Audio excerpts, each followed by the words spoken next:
안녕하세요. 김영춘입니다. 이번에는 김영춘TV 세상 읽기 제4화 순서입니다. 최재형 씨가 감사원장 사퇴 이후에 빠른 속도로 정치 활동을 시작했습니다. 오늘은 그 이야기를 중심으로 여러분께 세상 읽기 순서 진행하겠습니다. 최재형 씨가 감사원장 사퇴한 게 6월 28일이었죠. 임기 도중에 사퇴했습니다. 감사원장이 임기 도중 사퇴하는 일이 아주 드문 일인데 최재형 씨는 과감하게 사표를 내고 정치에 뛰어들었습니다. 거기에 대해서 많은 사람들이 비판을 했지만 가장 점잖게 비판한 사람은 문재인 대통령이었던 것 같습니다. 안 좋은 선례를 남겼다라는 식의 아쉬움을 말씀하셨는데 너무 점잖죠. 문재인 대통령답습니다. 그런데 저는 그 일을 보면서 그래도 저분이 원래 좀 점잖은 그런 이미지인데 정치에 뛰어들더라도 조금 시간을 두고 뛰어들 줄 알았습니다. 그런데 열흘도 채 되지 않아서 7월 7일 날 정치 선언을 합니다. 대통령 후보에 뛰어드는 것까지 포함해서 정치 활동에 참여하겠다라는 선언을 합니다. 그 다음 날에는 부친상을 당해서 장례를 치렀습니다. 그런데 장례 직후에 7월 15일 날 민주당이 아니고 국민의힘에 전격 입당을 하죠. 보통 감사원장 대통령 직속기관인 감사원장을 지낸 분들이 정치를 한다 그러면 여당으로 들어가서 정치하는 게 일반적인 상례죠. 과거에 이회창 씨가 감사원장 지내고 국무총리를 지냈습니다. 대통령하고 서로 불편해져서 그래서 그분이 이제 대통령과 충돌한 총리, 그래서 인기가 많이 올라갔는데 그 결과 총리직도 사표를 내고 그만두게 되었습니다. 그래도 이회창 씨는 김영삼 대통령 소속 정당인 여당, 당시 신한국당으로 들어가서 정치를 시작을 했습니다. 이게 보통은 인간들이 하는 도리고 또 정치에 투신한다고 하더라도 정치적 도리라는 것도 있는 거죠. 정치적 도리이기도 합니다. 그런데 우리 최재형 씨는 그런 정치적 도리, 인간적인 도리 과감하게 다 버리고 전격적으로 야당인 국민의힘에 입당을 합니다. 인간의 도리도 아니고 정치적 도리도 아닙니다. 이런 면에서 보면 최재형 씨는 우리 보통의 상식이나 규범을 뛰어넘는 그런 초인적인 본인만의 기준을 갖고 계신 분이라고 생각이 듭니다. 그런데 7월 15일 날 입당을 하고 나서 부산 방문이나 서울시청에서 시장을 방문하는 이런 본격적인 정치 행보에 나섰습니다. 이런 정치인 최재형 씨를 보면서 저는 과거에 그분이 감사원장으로 했던 행위에 대해서도 다시 되돌아보게 되었습니다. 여러분, 감사원장 최재형 씨가 대통령에게 일종의 항명을 했죠. 김오수 전 법무부 차관을 감사위원으로 제청하기를 청와대가 요청을 했는데 감사원장이 거부를 했습니다. 그것도 한 번도 아니고 두 번을 거부를 해요. 그런 일 때문에 최재형 씨가 대중적인 인지도도 생기고 지지자도 생긴 게 사실이잖아요.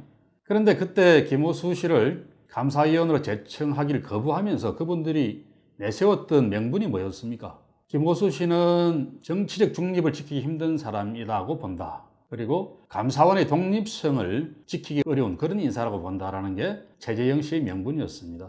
그런데 지금 우리가 봤듯이 임기 도중에 감사원장을 사직하고 바로 야당에 뛰어들어서 그 야당의 대선 후보로까지 나갈 용의가 있다라고 이야기하는 분, 그분이 재임 중에 했던 정치적 중립의 언명들, 감사원의 독립성을 지키겠다고 하는 그런 언명들이 진실로 받아들여지고 과거에는 그렇게 생각했다고 하더라도 지금까지도 그때는 그 사람이 진실되게 이야기를 했어 라고 그렇게 평가될 수 있을까요?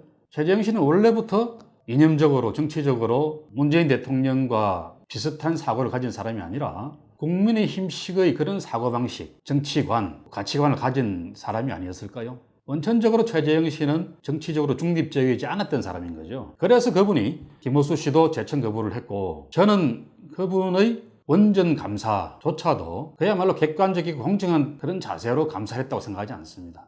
그 이야기는 다음에 할 텐데요. 이런 식으로 최재형 씨 스스로가 감사원장 사직 이후에 보인 엉뚱한 행보, 전격적인 야당 투신 때문에 본인 스스로가 과거에 했던 그런 이야기들을 뒤집고 배신하는 그런 결과가 된 겁니다. 그래서 정치적 중립을 말하고 감사원의 독립성을 말해왔던 그분들의 그런 과거의 언행들이 그야말로 내로남불의 전형 아니냐라고 생각할 수밖에 없게 만드는 것이 바로 최근 그분의 행보였습니다. 사실 이 감사원장의 인사재청권이라고 하는 것이 규정상으로는 주어져 있지만 그게 액면 그대로 100% 감사원장의 전적인 권한이다라고 말하기 힘듭니다. 총리의 강요재청권, 또 정부 강요들의 간부에 대한 인사재청권 이런 것들 다 마찬가지죠. 대통령 중심제 국가에서 강요들의 인사재청권이라고 하는 것은 대통령 비서실과 긴밀하게 서로 협의하면서 이루어져야 되는 그런 인사행위라고 저는 생각이 듭니다. 이것은 한국뿐만 아니라 미국을 비롯한 대다수 대통령 중심제 국가들이 공통적으로 겪고 있는 그런 인사관행이라고 생각이 들어요. 근데 과거 우리 대한민국은 강요들의 인사재청권이라고 하는 것은 그야말로 종이에 적혀있는 권한에 불과한 거죠. 청와대가 시키는 대로 그 명단 그대로 그냥 재청 사인만 하는 사실상의 거수기 역할이었다 이렇게 말해도 과언이 아닐 겁니다. 그나마 문재인 정부 들어와서 강요 인사재청권이 사실상 많은 부분 보장이 되고 또 상호 대등한 협의에 의해서 이루어져 온 그런 일들이 많았습니다. 그 단적인 예가 바로 최재형 감사원장이 행사했던 인사재청권 아니었겠습니까? 감사원장이 거부하니까 청와대도 그걸 강요하지 않았지 않습니까? 감사원장의 권한을 인정해 준 거죠. 근데 대부분의 경우에는 이런 일이 있어도 최재형 씨처럼 공개적으로 하지 않습니다. 그 인사는 좀 곤란하다. 이러한 이유로 그 사람을 추천하거나 제청하는 것은 어렵다라고 비공개적으로 협의를 하는 게 그게 대통령과 이 강요들의 관계 속에서 가장 바람직한 형태라고 저는 그렇게 생각을 합니다. 여러분 어떻게 생각하세요? 최재형 씨처럼 공개적으로 이렇게 안 돼라고 이야기를 하고 그것도 한 번이나 두 번씩이나 이렇게 치고받고 하는 그런 모습을 보여주는 게 그게 대통령이 임명한 감사원장, 그런 감사원의 장으로서 저는 온당한 자세는 아닐 거라고 봅니다. 그런 점에서 앞으로도 영원한 숙제이기도 하겠습니다만 대통령의 캐릭터에 따라서 또 장관의 캐릭터에 따라서 기관장의 캐릭터에 따라서 서로 협의 형태가 달라질 수 있고 그게 좋은 결과가 나올 수도 있고 그렇지 않은 결과가 나올 수도 있을 겁니다. 그런 점에서 앞으로도 이 문제가 우리 정부 속에서 어떤 당이 집권을 하더라도 계속 잉태될 수밖에 없는 그런 문제일 텐데 저는 최재형 씨가 선택했던 그런 방식이 꼭 옳지는 않았다라고 생각이 듭니다. 감사원장이 100% 자기 권한으로 행사를 한다. 그랬을 때 대통령 직속기관의 장으로서 그것이 온당한 일이었을까? 적어도 대통령의 여사도 상당 부분 존중하면서 이루어져야 됐을 일이 아닐까 그렇게 생각을 해봅니다. 저는 그런 면에서 최재형 씨가 판사로서는 어떤 분이었는지 모르겠습니다만 행정기관의 장으로서 또 앞으로 그분이 대통령까지 혹시 맡게 된다 그렇게 용심을 내고 계시니까 그랬을 때 본인이 해왔던 일들을 중심으로 사고하시면 안 될 것 같아요. 보다 또 폭넓게 그리고 국가기관의 기관장과 또 대통령과의 관계, 정치체제와 행정체계 전체의 유기적 정합성, 팀워크 이런 것들을 잘 고려하면서 본인의 권한 행사하는 것이 그게 정부 일원으로서 해야 될 마땅한 자세일 거다 생각을 합니다. 윤석열 씨의 경우도 비슷하겠죠. 검찰총장에 임명된 분이 본인의 상위자인 법무부 장관 인사권에 대해서 일종의 도전을 한 거죠. 그분은 다르게 설명을 하고 이야기를 합니다만은 이 사람 안 돼. 법무부 장관 이 사람은 도저히 곤란한 사람이야 라고 사실상 청와대에다 이야기한 거 아니겠습니까? 그리고 실제 조국 전 법무부 장관과 그 가족이 저는 100% 잘했다고 생각하지는 않습니다. 잘못한 것들도 있겠죠. 그리고 그 잘못한 것들보다 훨씬 가혹하게 그야말로 멸문지화를 입힐 정도로 그렇게 엄청난 수사를 하고 그 집안 전체를 초토화시켰습니다. 과연 그만한 일일까? 만약 그런 기준으로 윤석열 씨와 그 가족들을 전부 다 해고하고 수사한다 그러면은 저는 자신 있게 말씀드릴 수 있겠습니다. 윤석열 씨 가족들은 조국 씨 가족보다 훨씬 더 가혹한 처벌을 받아야 될 것 같습니다. 지금 수사가 진행 중이고 재판이 진행 중이고 하니까 두고 보면 알겠죠. 저는 감히 그럴 거라고 자신을 합니다.